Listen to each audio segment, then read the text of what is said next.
All right, good morning, everyone. How are you guys doing today? Enjoying yourself so far? All right. There we go. Okay. My name is Jeff. I am the president of the San Diego Marine Aquarium Society, and we are the host of this year's MACNA, so welcome, and thank you guys for coming. We really appreciate it. It is my pleasure to introduce our next speaker, Dr. Richard Pyle. Thank you. Thank you, everybody. Thanks for coming. This is my fourth MACNA. My first was 1994. So this is going to be a little bit of a different talk from what I normally give. I mean, people who have been to my previous MACNA talks and other talks are expecting deep diving and rebreathers and new species, and yes, you'll see plenty of that. But I don't like saying the same thing over and over and over again each year, so this time I'm putting a little bit of a different spin on it.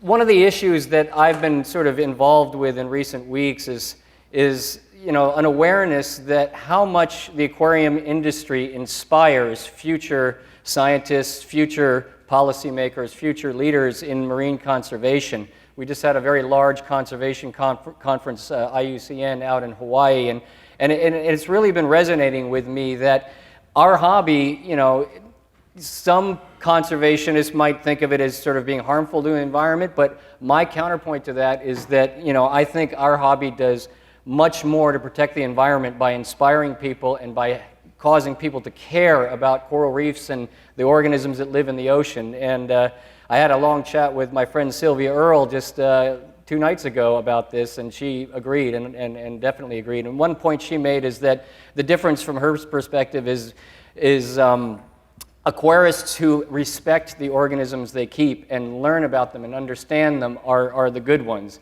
And every time I come to MACNA, everyone I've ever met has been in that category. So I want to thank you all for giving this hobby a good name. All right, so what I'm going to do is tell you a little bit about myself and my history. So I was born in Hawaii.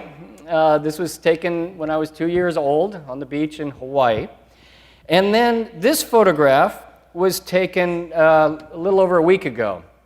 And it shows a good friend of mine who I just mentioned, Sylvia Earle, the short one, giving that tall guy over there a picture of a fish that we plan to name after that tall guy because he just recently created the world's largest marine protected area where this new species of fish we just discovered a few months ago was discovered.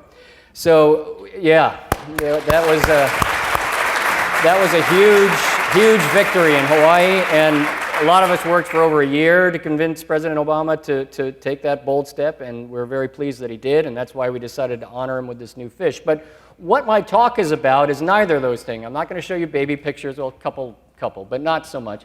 And I'm not really going to talk about the President and Sylvia. What I want to talk about is what bridges these two photographs together. How do you get from the upper left to the lower right? What happened to bridge those two gaps where the President of the United States was mispronouncing a species of fish I was going to name after him.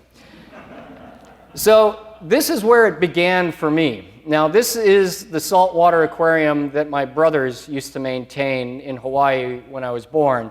And I don't remember my first couple of years of life, but my mom tells me that as a fussy little child, she would prop me up in front of this aquarium, and I would instantly calm down and just sit there and stare at this tank for hours. So I think that's where it began for me. Again, I don't remember those exact times. This is actually, I show this photo, that's me, the little one, because this is literally my first memory. And I actually remember this event. I think I was 3 years old, and I remember some stranger holding me, pointing at me at some spokey wheelie thing, and my brother off to the side trying to convince me to touch it, and as you can tell from the photo, I wanted absolutely nothing to do with it. My passion was fish. So, this is how my first access to fish was this sort of method, and that was fun, but that wasn't quite satisfying enough for me. This is our kindergarten class. Can you guess which one is me? So my first fascination for fishes was all about sharks. So everything in the world for me was about sharks. So as a young kid with a broken arm, I'd go out and find fossil shark teeth on the beach when we visited the mainland. And my fuel, my fire was fueled even more when we found this thresher shark on the beach. And so it was all about sharks for me as a little kid. But eventually I discovered snorkeling and getting in the water, and that's where I became aware of coral reefs and the incredible diversity and colors of fishes that live on coral reefs. So this is my second aquarium, the first being the one my brother has maintained, a 30-gallon tank, and that's a fish I caught. And I used to go out in tide pools and snorkeling and try to catch fish when I was a kid and do my best to keep them alive in that tank. And a lot of fish died in that tank. These were fairly the early days. The only filtration we had was an under-gravel filter. You can see the corner airlift tubes. So we really didn't know much back then. This was one of the things that really sparked my passion for it. So I was out snorkeling one day near my house, and I lifted over a rock, and this eel came out. And I know many of you might recognize that as a dragon eel.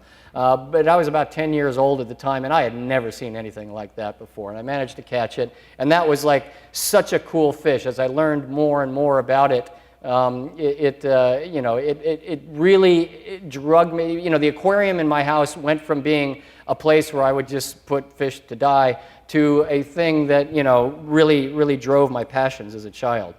And I was lucky to have parents who were kind of naturalists. My father's into birds and my mom's into plants. So when I was 13 years old, they took me to Christmas Island, Line Islands in the middle of the Pacific. So this is us flying in there. There's my family. I got to do these trips because my dad's into birds. So there's me holding a bird on Christmas Island. I think it's a petrel. Now I have to say at this point that I absolutely hated birds, as much as I'm smiling there. And the reason is my father was very, very much into birds. My older brother, was very, very much into birds. I grew up in a household utterly surrounded by Christmas bird counts and all of these birds, warbler this, and all this kind of stuff, and it just drove me crazy. So I got into fish to get away from birds, in part. And I even founded the Young Ichthyologists Association of Hawaii. Never mind that I misspelled ichthyologist. It's missing an H. But it was a little bit prophetic in that another grammatical error that turned out not to be an error is there's an apostrophe S. So it's not plural, it's possessive. And in fact, there was ever only one member of the Young Ichthyologists Association of Hawaii, the founder. But again, this just shows you how passionate I was about fish and sharks and the ocean, even at a very young age. So then my parents dragged me to the Galapagos Islands, and you can see how cool I was, circa 1970, with the sunglasses, but also kind of how bored I was. Yeah, Galapagos turtle. Yeah, iguana. All I wanted to do in the Galapagos Islands was get in the water, and that's where my real excitement was. I wasn't a scuba diver yet at this time, but that's where it was. So then things really began to open up for me in the early 1980s when my parents funded me to go on a trip to, several trips actually, to Palau and Ponape in Micronesia. And the woman on the right there, her name is Ann Fielding. She used to run trips there where you go paddling in canoes in the rock islands of Palau for several weeks and camp, on the beach. And that was my little tent to keep the rain off in my hammock. So every night, at age 15, this is what I did for several weeks during the summer. In several summers in a row, in fact. So this is where I really, really started kind of getting hardcore serious about this stuff. And this is a dive during one of those trips. And this was one of the, this is my first clown triggerfish. I caught it with my bare hands. It had gone into a hole. And I let it go. It was catch and release. It was too big for my tank. My 30-gallon tank wouldn't handle that one. But if you'll notice, my finger there, the one without the glove, is pointing out there because moments earlier, this triggerfish had bitten a giant chunk out of that finger. And I spent that whole evening rubbing dirt and everything I could into that wound so that it would leave a really cool scar. So I could tell people this scar was made by a clown triggerfish. Because back then, clown triggerfish were like the ultimate holy grail. Unfortunately, the scar didn't take. Interestingly, so this is me at only 15 years old. I happen to be wearing a shirt from Bishop Museum. This is long before, obviously, I started working at Bishop Museum, which is where I've worked for the last 30 years. But I just noticed yesterday when I was putting this slide in here that I actually was wearing a shirt from Bishop Museum because my parents both worked there, so I had that shirt. Now, this was my first really rare, cool, special fish. It's a Declivis butterfly fish. It's like the equivalent of the Tinker's butterfly fish from Hawaii, but this is, again, I went back to, in my senior year in high school, back to Christmas Island and the Line Islands. And the guy there on the left is David Wilder, who's one of the most genuinely amazing fish collectors I'd ever met. He was very respectful of the reef. He had an ability, his net, he used to catch flame angels, and he had a net with a really long handle, and I swear the net was about this big, and it was like a badminton racket. It didn't have any pocket to it at all. And he would swim across the reef and just pluck flame angel fishes off the reef and put them into his bucket. I've never seen anyone since then collect like he did. Tragically, a couple of months after this photograph was taken, David suffered a very severe case of decompression sickness, the bends, and he was confined to a wheelchair for the rest of his life. He was with 3 other divers, one of whom died in the incident, another one, the other 2 eventually recovered. But I managed to bring, before that happened, I brought these fish home to this homemade tank I had built. It was an octagon. I had spent months designing it. You know, I was 15 at the time. I used 1/4-inch glass. It was 24 inches deep. You do the math. And it was awesome for like the first year until one of those panes finally ruptured, because you don't use 1/4-inch glass if you're going to go with 24 inches of water. And it was, what was interesting is we had a house sitter at the time, and it was just pouring water onto my bedroom floor, and it was pouring it onto an electrical socket, which was starting a fire, but the water kept putting the fire out, which was sort of, I don't know, double-edged sword there. But eventually it blew the fuse of the circuit when the lights shorted out and the pumps shorted out. So luckily I didn't burn my parents' house down.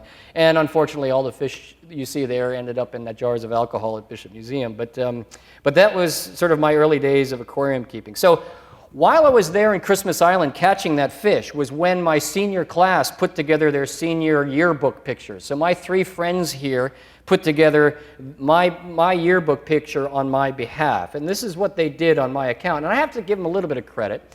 They included the major elements of my life. That was my aquarium at the time, you know. And they, you'll see down there on the lower right, they have me about to do a deep dive into my toilet, which they thought was a very funny photograph.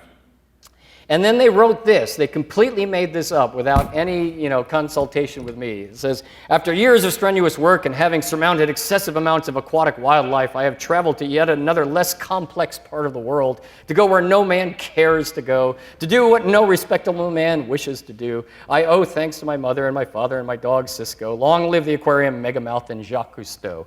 And for reasons I still don't understand, they decided to give me that name. So even my friends at the time knew how serious I was about this. And that, you know, my high school yearbook picture, there's a great white shark tooth around my neck. I made a big point of that. So after graduating high school, I was kind of at a crossroads. You know, I started a year of college at the University of Hawaii, but I was kind of getting burned out on the whole academic thing, and I wanted to do something different. And I got invited to go live in Palau. So at the age of 18, I flew down to Palau. Randy, who's in the room, was part of that many, many years ago. While I was down there, I was living there for 6 months, actually trying to set up an aquarium fish export business with a guy named John Kramer, who, ironically, I met at the recompression chamber while visiting David Wilder. Both John and I were friends of David Wilder, and we bumped into each other, and we started talking, and that's how we got connected. I show this picture. It's a horrible picture, but this is a lionfish I caught in Palau and mailed to my mom to put in my aquarium back home in Hawaii. Now, the first thing you have to understand is that lionfish are absolutely illegal in Hawaii. So knowing this, I put it inside a bag and put that bag inside a Kikkomen soy sauce box so that the people would understand why they heard sloshing in it, you know. And then I mailed it to my mom, who received it, and it had all these custom stamps over it, and she didn't know what, I didn't tell her what was coming. It just showed up one day at our house. She opened it up, and the fish was still alive after 7 days in the mail, which was pretty amazing. And then she didn't know what to do, so she called my mentor at the time, Bruce Carlson, who was then a curator at Waikiki Aquarium. And she said, Bruce, Richard just sent me this fish. I don't know what to do with it. What should I do? And he said, what kind of fish is it? And she said, it's a lionfish. He's like, don't tell me that. I didn't hear that. I didn't hear that. I'm going to pretend I heard it was a damselfish. So here's what you do with a damselfish. So that fish ended up living for years and years and years. So I guess it kind of went through a natural selection process. If it survived 7 days in a Kikkomen box, it could do it. So also that same time while I was living in Palau, this guy showed up. Now this is the uber fish nerd of all time. Some of you may recognize him. His name is Jack Randall. You'll see his name, J.E. Randall, associated with lots and lots and lots of different fishes. And he came down to Palau to go diving as part of a National Geographic funded research project. And I had a boat, and I had scuba tanks, and he needed a boat, and he needed scuba tanks. So we spent a couple weeks diving together. And every time I'd go in the water with him, I'd come up with a fish I didn't recognize, and he would always say, "Oh, yeah, that's such and such and such and such." And on one particular dive, I went down, and I knew what this one was, the Burgess butterfly fish. At the time, that was the first live one ever collected. Only the type specimens had ever been collected prior to that photo. Jack took this photo. But a couple of days after this photo was taken, I was doing a dive, and I had to keep going deeper and deeper and deeper because everything I brought up, Jack had already seen. And I saw this anthias that I'd never seen before. 250 feet, it looked like it had black and white stripes, and I caught one, and I brought it up to the surface, and I said, "Jack, look at this." And of course, it had red and yellow stripes, not black and white stripes. And I'm thinking, this has to be a new species. And he said, "Oh, that's Pseudanthius laurie. I named that one after my daughter because I discovered it on her birthday." So, I couldn't find anything that he hadn't already found a long time ago. And while we were having that conversation, I started getting a little pain in my joints, and long story short, I ended up quadriplegic that evening from the decompression sickness, and I had to be flown back to Hawaii, and it took me a year for me to learn how to walk again. So during that period of a year where I was no longer diving and trying to figure out what to do, I had to go back to college for my dad's insurance to cover the medical bills, so it sort of forced me back into academia. I built this large 200-gallon aquarium, and in the day, I felt it was like sort of state of the art.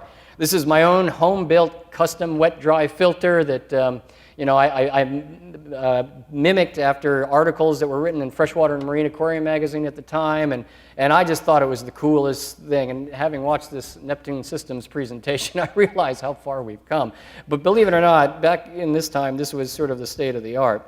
And then I started writing about this stuff. So this was my first ever publication ever in 1988 about this Burgess butterfly fish and the story behind how I found it and caught it. And I took the time to explain all these other butterfly fishes in this group. And then a couple of months later, I had my first scientific publication in the same magazine describing this, the Christmas Island version of this butterfly fish as a subspecies in honor of David Wilder because of all the good work he had done, and to recognize the fact that he suffered a very severe case of decompression sickness. The jury's still out whether I call it a subspecies because it was sort of borderline whether or not it's different from the Marquesan declivis. Luis Roca, who's here today, showed me pictures many years ago that he took in the Marquesas of fish that look exactly like this, which look nothing like Jack Randall's type specimens of declivis. So it may be a distinct subspecies, it may not. The jury's still out, but that was my first scientific paper. So then I had to sort of think, well, where do I go next? What does all this mean? And, I got a letter from a friend of mine, Chip Boyle, who lived in the Cook Islands, and he said he had seen this black and white striped angelfish, and when he put a light on it, it was red and white striped. And I thought, really? How deep? 300 feet? Oh, I'll come, And so this was only about 2 years after recovering from my last attempt to do some deep dives. Chip and I did a bunch of deep dives, and Chip discovered this, and it now bears his name, Centropygi boylii, or Paracentripygi boylii, depending what camp you're in. A lot of you may be familiar with that. So that was the one that really, where the engine started revving up fast for me in terms of really exciting stuff. Now this, of course, everyone knows this fish. It's the coolest fish in the entire world, not because of its name, just because it's really cool. This is Balanoperca pyle. And then this is actually my favorite named fish.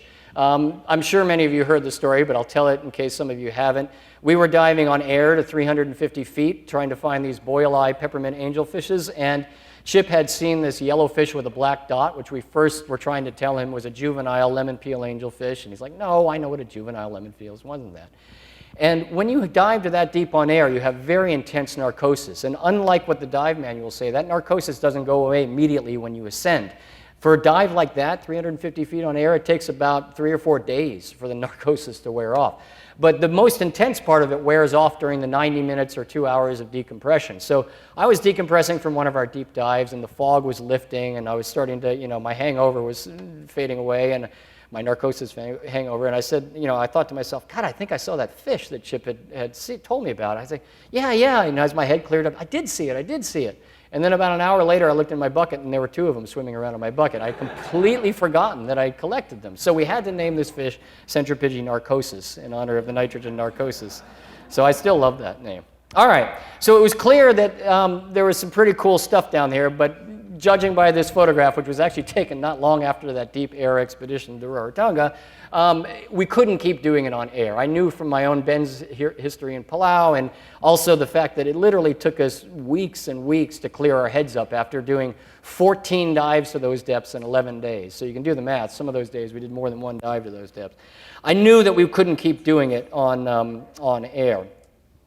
And so a friend of mine introduced me to this guy. His name is Bill Stone. He's a cave explorer, and he was involved in various projects, but they involved using mixed gases to go explore down deep in caves. And he wrote this book, which is out of print now and hard to get, but he mailed me a copy, and it was essentially my first introduction to the concept of mixed gas diving. So that was our first effort to do a mixed gas dive in the Cook Islands. And as ugly as that thing looks on the outside, what matters is what's on the inside. We're no longer breathing air, which creates all kinds of problems down deep. We're breathing a mixture of helium and oxygen and nitrogen. So the rigs got ever more sophisticated over, trial and error. Luckily, they weren't permanent errors. They were, close call errors. And so we eventually redesigned this rig and came up with this system with 4 scuba tanks and 5 regulators, which we used to go back to the Cook Islands and spend a whopping 7 to 10 minutes down at 300 feet. And that rig, at the time, weighed a lot more than I do. I'm not sure it weighs more than I do now, but back then it did. But we used it very successfully, and this is a picture I don't think I've ever shown before, but this was after that expedition. And at the time, those were selling for, I think, $15,000 a piece in Japan. I don't know what they're worth today, but that's a whole lot of loot. Now, Chip and I thought we were being super greedy in selling 3 of them for $500 a piece to offset the cost of the helium. And we only learned later how much they ended up selling for retail. But the other ones ended up at the museum and in my home aquariums. So these are some of the other new species. Some of them have been named. A few of them haven't yet been named. So we found a lot of stuff on that trip. This is my tank after one of those trips. And if you look carefully, you can see there's a Balanoperca Pyle and 2 centripegian narcosis and several Pseudantheus privateri, and there's even a boil eye. It's hard to see, but that little red and white stripe underneath the Bodianus wrasse over there is a boil eye, and there's that tiny little Venustus up there on the top. So this was like what my tank looked like. I had like the coolest tank in the world, and this was back in, as you can see there, 1992. So this was me just absolutely living the high life of enjoying this stuff. So over the course of these early years, we kind of began to realize what was going on and why we were finding all this stuff. Scuba divers, can only go so deep safely with regular conventional scuba diving, and it turns out that submarines spend almost all of their time very deep, well below 500 feet, which leaves this zone in the middle on coral reefs that's barely explored. So we originally started calling it the Twilight Zone, which was like the perfect name for it, because it's sort of this bridge between the well-lit shallow reefs and the perpetually black, dark depths. But then my advisors and others said it wasn't sciencey enough, so we started calling them deep coral reefs, which got confusing when they discovered other kinds of coral reefs, thousands of feet deep, cold water, totally different kind of habitat, and they used the term deep coral reefs. So to avoid confusion, for a while we didn't know what to call this area. So literally, this is what we would try to say, and we didn't have a term for it. And in 2008, the federal government, NOAA, held a workshop and came up with a term that they said, we shall henceforth refer to these as mesophotic coral ecosystems, which to a scientist is great, because that term mesophotic, if you Google that, you're only going to find this. It doesn't get confused with anything else. But to everyone else in the world, that's about as opposite as you can get on the sexy scale from Twilight Zone.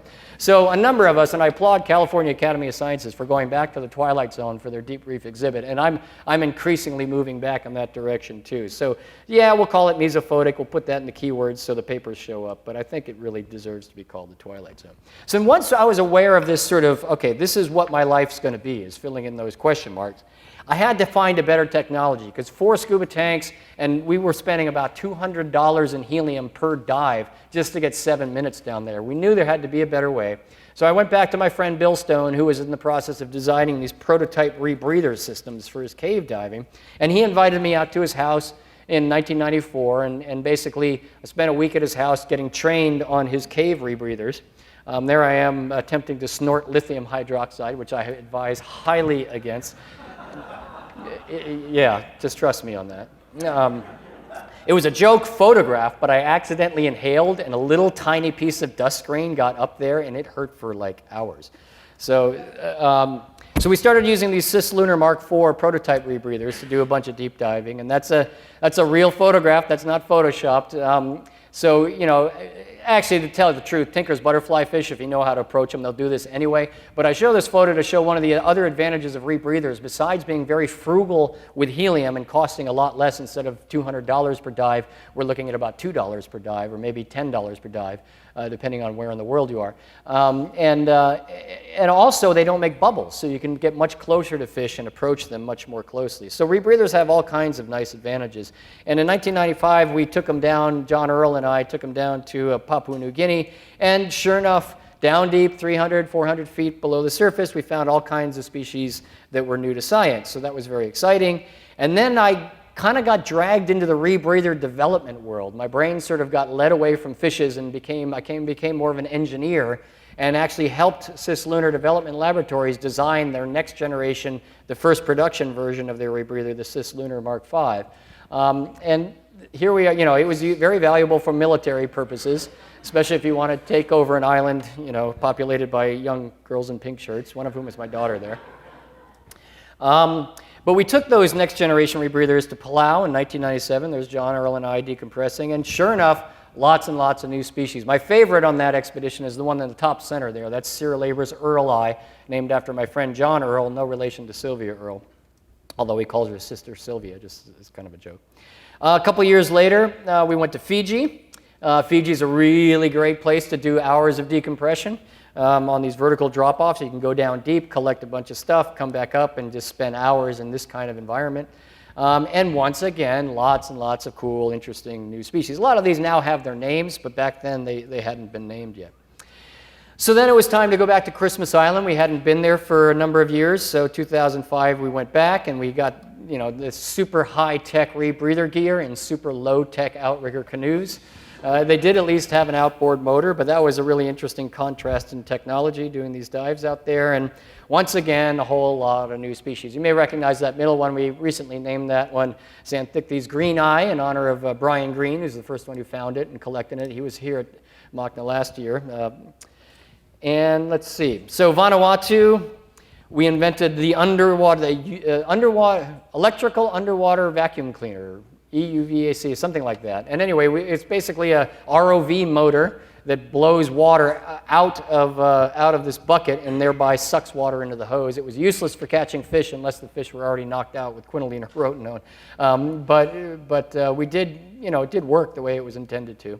And you'll notice a lot of these fishes are small cryptic things, because on that particular expedition we were asked to, you know, focus on small things that lived in the reef and try to collect them rather than the more conspicuous things. 2007, you're seeing a repeating pattern here. On this particular case, we were on a BBC film shoot for Pacific Abyss. We got to sail all the way across the Pacific. Lots of spectacular dives, lots of really, really cool new species. This pattern, I could basically fill the rest of the day with this, but I'll sort of short circuit at this point. For the next 10 years, we continued to travel all over the Pacific, taking this technology, checking out all these different kinds of places, and everywhere we went, lots and lots of new species. They're all cool to an ichthyologist. Some of them are cool to aquarists. Along the way, there were some highlights. If you were at MACNA a couple of years ago when I was last at MACNA and gave my presentation, you might remember the whole story behind this. This is me and literally the holy grail of fish, this living coelacanth. So that was a moment I will never, ever, ever forget. And we continued to advance rebreathers. The first one I used from Bill Stone was the Mark IV. I helped him design the Mark V. Then there was the Mark VI. This is a prototype of the Mark VII, and then this is another prototype of the Mark VII. Now the Mark VII is in production, and now we're already sketching out what the Mark VIII is going to be. And here's a more recent expedition. We did this joint expedition with the University of Hawaii and California Academy of Sciences, two of them actually, to the Philippines, and we had all kinds of rebreathers. So now this is sort of becoming more mainstream. Back in the day, we were sort of written off as lunatics. This is from our most recent expedition in Ponape. That's Luis Rocco, who's here, and Sonia Rowley, who's here, and California Academy of Science and us got together and did some really cool, interesting dives there in Ponape. And so I'm going to come back to this photograph. So, you know, this photograph to me represents, in a way, an end point. And for me, it's the end point of the primary objective being going out and finding new species of fishes. As you have seen, everywhere we go, we find new species of fishes. And I never in my wildest dreams ever thought I would say, that's getting kind of old. Now, we will continue to find new species of fishes. That's great. There may even be some neat surprises in there. Who knows? Angelfishes, really cool fish that may end up in the aquarium trade. I don't want to, I don't want to say that that's not exciting. It is. But we're at the point now where this diving technology and the science has matured in much the same way the aquarium technology and the aquarium science has matured over all these years, that it's time to move on to a much more sophisticated approach to studying these deep coral reefs, these so-called mesophotic coral ecosystems. So this is one example. This is Randy Kosaki, a good friend of mine in the northwestern Hawaiian Islands. Their team has been running quantitative transects over in the northwestern Hawaiian Islands since 2009 on these deep coral reefs. In case you're wondering, all the fish in the picture there are Lusonichthyes earli, not a species you're likely to find in the aquarium trade. It's from Hawaii. It is also named after John Earl, who first discovered it many years ago.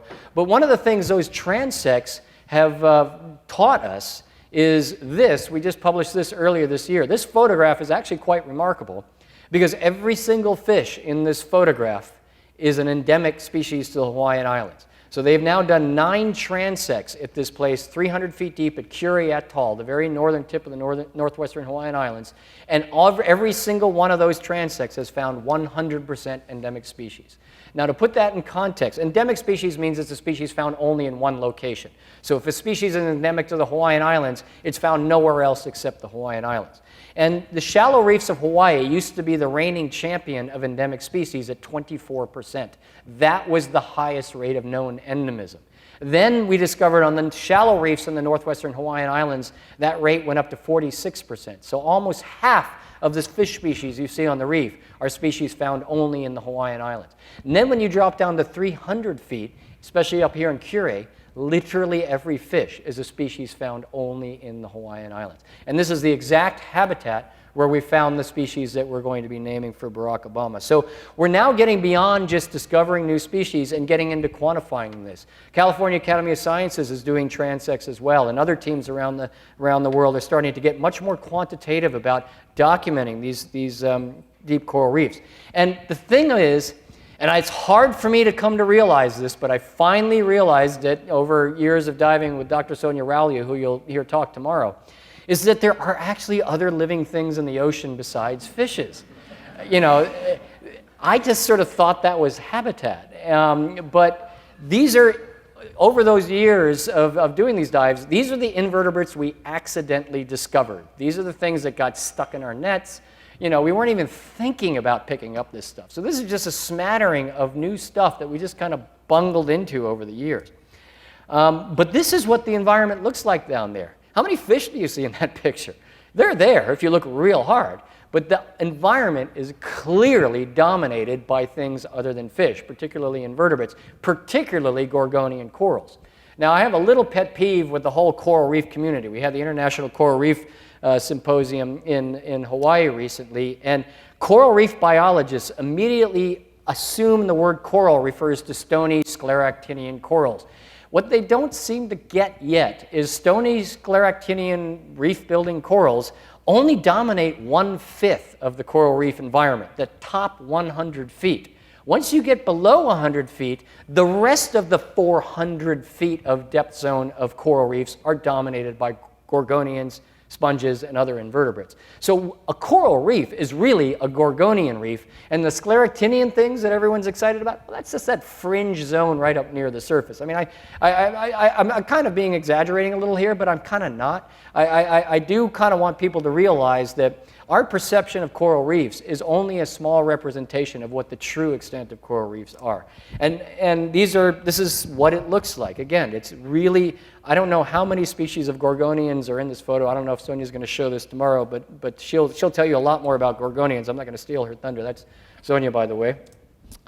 She took this photo, which I consider to be, there are 2 photos in the world that I think are the truly most remarkable photos I've ever seen. One of them is the Hubble Deep Field photo. If any of you are familiar with that photo, Google it. It's basically shows us how puny we are in Earth in the context of the universe. I won't explain it now, but the Hubble Deep Field photograph is a truly remarkable, mind-bending photograph. This is the other mind-bending photograph. This was taken several hundred feet deep. I'm not sure exactly, Sonia can clarify, but the diversity of invertebrate fauna inhabiting these deep coral reefs is just mind-blowing. Probably at least half, probably more than half of these things are undescribed new species to science. I don't know how many phyla are represented in this photograph, but this is kind of just a random photo of what the bottom looks like. So I really do want to emphasize to my fellow fish nerds, and I'm still a fish nerd, that there really are more things in the ocean than just fish. So that's our core team, Sonia, Brian Green, and I. We still have more, we've done lots of expeditions together. We've got more to go. And just to bring back to fish, because I am a fish guy, I want to tell you a last little story. Some of you may be familiar with this fish. Rufus Kimura in Hawaii catches them sometimes and ships them out. This is a fish we first discovered over 20 years ago. And it was first seen from a submarine video, and if you're a fish nerd, you'll get why this is ironic. A submarine video taken 600 feet deep, and it was identified as Kelmanops. Now, Kelmanops is a species of butterfly fish that lives on very shallow water reefs in Hawaii. And when I first was told there was a Kelmanops at 600 feet in Hawaii, I said, no, there wasn't. So when I looked more closely at these videos, we realized this is a species in the genus Prognathodes and utterly unknown at the time. It looked similar to something that was in the far western Indian Ocean called Prognathodes gezei, but we couldn't tell without having a specimen. And over those 20 years, we occasionally would get specimens, but inevitably we bring them up alive. And inevitably, if they're alive, you don't want to kill them, right? I'm an aquarist, so we'd put them in our aquariums, and inevitably they'd eventually die. And when they die, they kind of rot. And if they rot, they're not good as type specimens. So that's why we never really got proper type specimens to actually give this thing its name until our last expedition in the northwestern Hawaiian Islands. We finally bit the bullet, sacrificed some specimens, got the types, got the DNA tissue, everything we need, and last week this fish finally got its official scientific name, Prognathodes basabii. Now, it's been known by that name for over 10 years in the aquarium hobby because my advisor, Jack Randall, put that name in quotes, thinking that I was on the verge of naming this species any day now, and any day now is stretched out to 10 years. But I can now finally take this weight off my back. Prognathodes basabii is a legal, official scientific name as of last week. But that's actually not the reason I'm showing this photo. The reason I'm showing this photo is that I kind of got out of the aquarium keeping world a long, long time ago, a very long time ago. And it was at a point when I was trying to finish my PhD and I had too many things going on at the same time.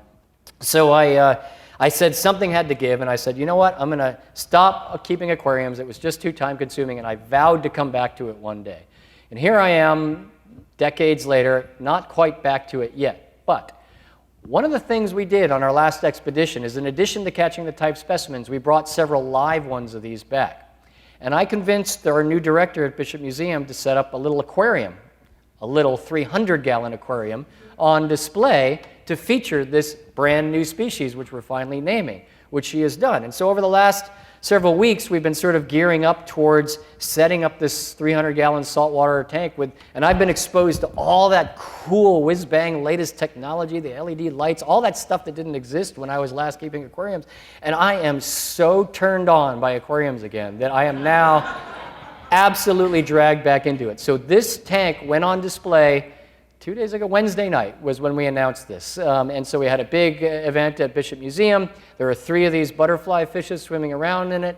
And over the next several years, when we come back from expeditions, we'll probably bring new species of the month back and we'll put them in this tank. So I'm really excited to be sort of truly coming back to the aquarium industry all these years, which is why I'm so grateful that Jeff invited me to come here this year so I could re-engage, walk around the booth, see all the technology that's new and awesome, and I'm getting my aquarium nerd, that's been dormant for so long is starting to come back out again. But thank you for your attention. I hope I didn't bore you too much. I appreciate it. Thank you.